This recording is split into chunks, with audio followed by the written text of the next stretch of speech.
অধ্যায় 11 বীজগাণিতিক অনুপাত ও সমানুপাত। কয়েকটা প্রশ্ন সমাধান করার চেষ্টা করব। ৭০ নম্বর প্রশ্ন, পিতা ও পুত্রের বর্তমান বয়সের অনুপাত 7:2 এবং 5 বছর পরে তাদের বয়সের অনুপাত 8:3 হবে। তাদের বর্তমান বয়স কত? পিতা ও পুত্রের বর্তমান বয়সের অনুপাত দেওয়া আছে, তাহলে ধরি পিতার বর্তমান বয়স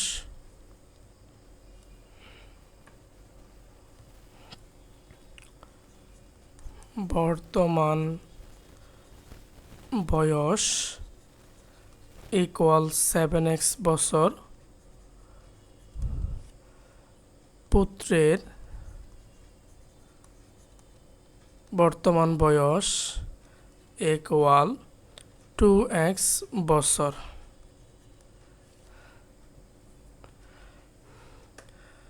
পাঁচ বছর পরে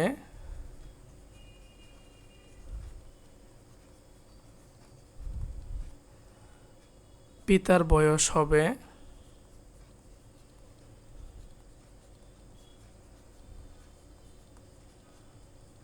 7x + 5 বছর এবং 5 বছর পরে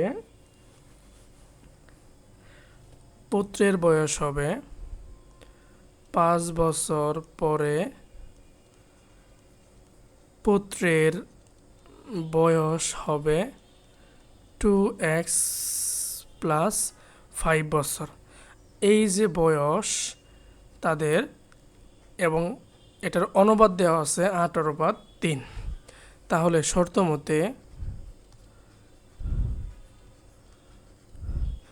মতে 7x + 5 অনুপাত 2x + 5 ইকুয়াল 8:3।